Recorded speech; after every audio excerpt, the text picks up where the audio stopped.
Welcome to our deep dive into some tricky English words and phrases. Yeah, We've got a really interesting mix today, right. all pulled from sources you provided. We'll be exploring everything from a phrasal verb to modern slang, Yeah, and hopefully uncovering some fun facts along the way. absolutely. And we've got a phrasal Yeah. verb, an idiom, a regular vocabulary word, Okay, and even a bit of slang to unpack. cool. It's amazing how much culture and history can be packed into even the simplest words and phrases. Okay, let's dive right in. Yeah, The first word on our list is mull over. okay. And it instantly makes me think of those moments when you're faced with a tough decision Mm-hmm. and you just need time to process it all, Right. like when you're staring at a menu with too many delicious options and you Oh, just can't decide. you've got a Yeah. mull over really captures that feeling of careful consideration.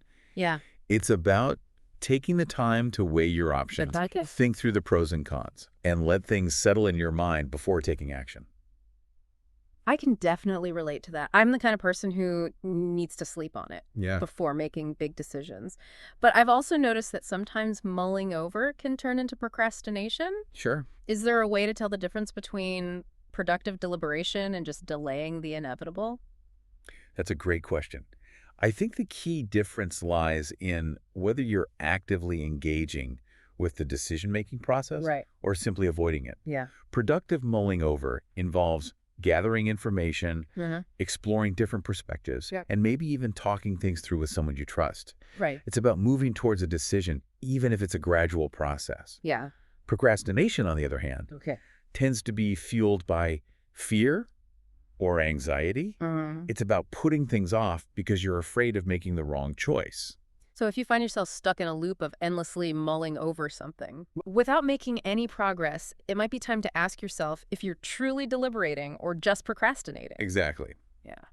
Sometimes the best way to move forward is to set a deadline for yourself Okay. and commit to making a decision by that date.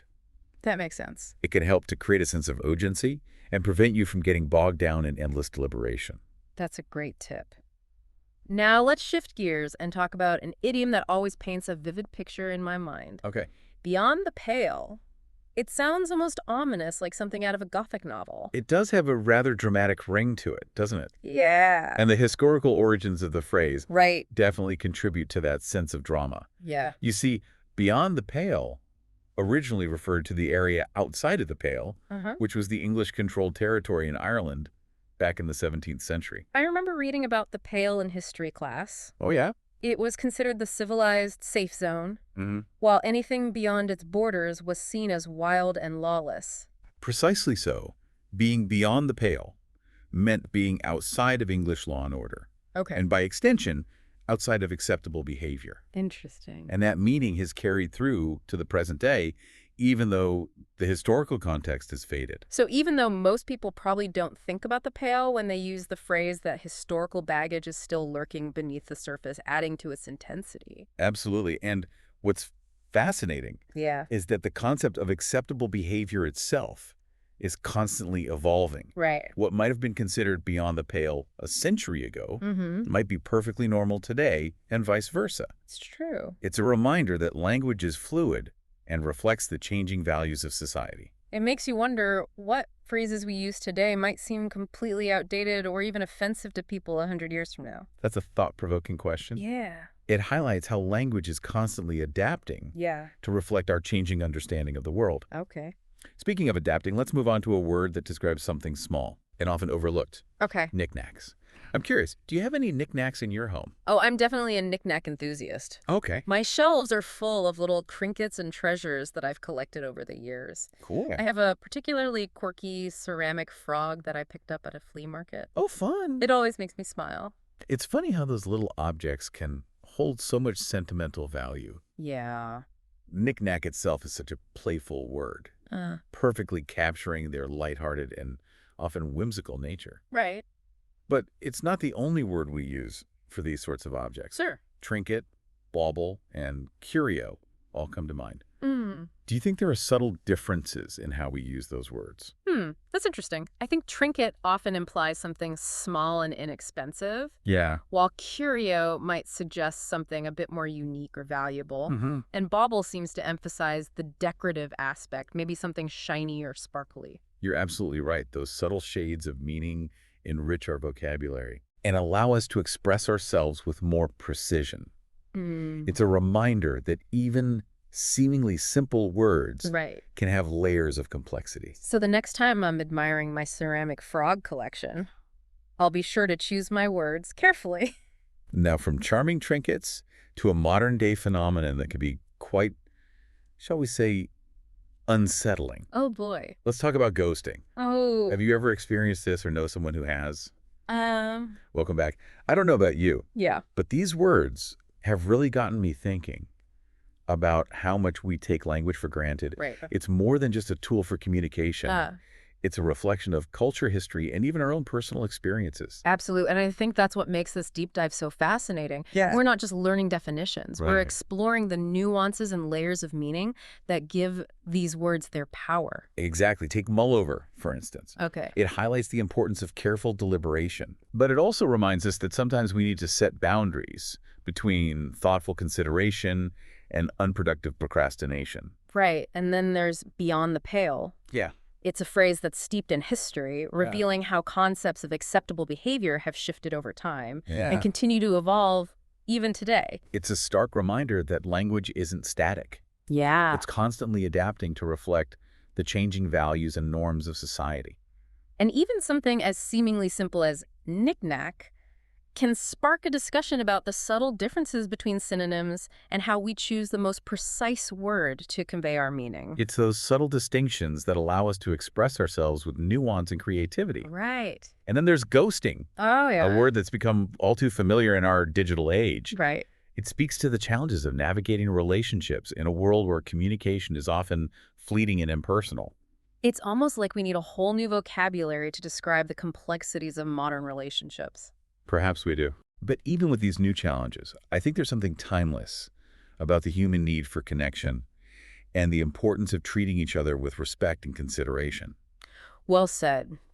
So for our listeners who are on their own English language learning journey, what advice would you give them for mastering these sometimes tricky words and phrases? One of the most effective strategies is to focus on context. Okay. Instead of just memorizing definitions, Yeah. try to encounter these words and phrases in real-world situations. Okay. Read books, watch movies, listen to podcasts, Right. and pay attention to how native speakers use them in conversation. So it's about immersing yourself in the language and observing how these words function in their natural habitat. Exactly. And don't be afraid to make mistakes. Right. Language learning is a process of trial and error. Sure. The more you practice, the more confident you'll become. It's like learning any new skill. It takes time, patience, and a willingness to embrace the inevitable stumbles along the way. Absolutely. And remember, even native speakers are constantly learning and expanding their vocabulary. Right. Language is a lifelong journey of discovery. Speaking of discovery, I have a challenge for our listeners. I challenge you to become word detectives. Okay. Pay attention to the language you encounter in your daily life Right. and see if you can spot these words and phrases mull over, beyond the pale, knickknacks, ghosting in the wild. That's a fantastic idea. It's like a scavenger hunt for vocabulary. Yeah. And once you've spotted them, Right. try using them in your own conversations. Okay. The more you use them, the Yeah. more comfortable you'll become. And who knows, you might even spark some interesting discussions along the way. I wouldn't be surprised. Yeah. Now, before we wrap up, I want to circle back to something we touched on earlier. Okay. The cultural insights that these words and phrases can provide. Yes, this is such an important aspect of language learning that often gets overlooked. Mhm. It's not just about the words themselves, Right. but about what they reveal, about the values, beliefs, and historical experiences of the people who use them. For instance, Beyond the Pale gives us a glimpse into the power dynamics and social hierarchies of 17th century Ireland. And ghosting reflects the unique challenges and opportunities of communication in the digital age. It's a reminder that language is a living, breathing entity that's constantly evolving to reflect the world around us. So, dear listener, we encourage you to approach language learning with a sense of curiosity and wonder. Yeah. Don't just memorize words and grammar rules, explore their origins, their cultural significance, and the stories they tell. Absolutely. You'll find that language is so much more than just a means of communication. It's a window into the human experience. And we're back for the final part of our deep dive Yeah. into these fascinating English words and phrases. It's been fun. It's amazing how much we've uncovered just by exploring these 4 examples. I know, it really shows you how much depth there is to language. It's Yeah. like each word is a tiny little portal Right. into a whole world of history, Yeah. culture, and human experience. I love that analogy. Yeah. And it makes me wonder what other words and phrases are out there just waiting to be explored. Right. It's like we've only scratched the surface of this vast linguistic landscape. That's the beauty of language learning. Yeah. It's a never-ending journey of discovery. There's always something new to learn, a new nuance to uncover, a new connection to make. So for our listeners who are feeling inspired to continue their own explorations, what parting advice would you give them? I would say embrace the journey. Okay. Don't be afraid to get lost in the twists and turns of language. Yeah. Be curious, ask questions, and don't be afraid to make mistakes. And remember, language is more than just words on a page or sounds in the air. Yeah. It's a reflection of who we are, Yeah. how we connect with each other, and how we make sense of the world around us. Beautifully said. Yeah. So, dear listener, we encourage you to keep exploring. Keep learning. Keep learning and keep those deep dives going. Yeah. Who knows what fascinating discoveries await you? Happy exploring. Act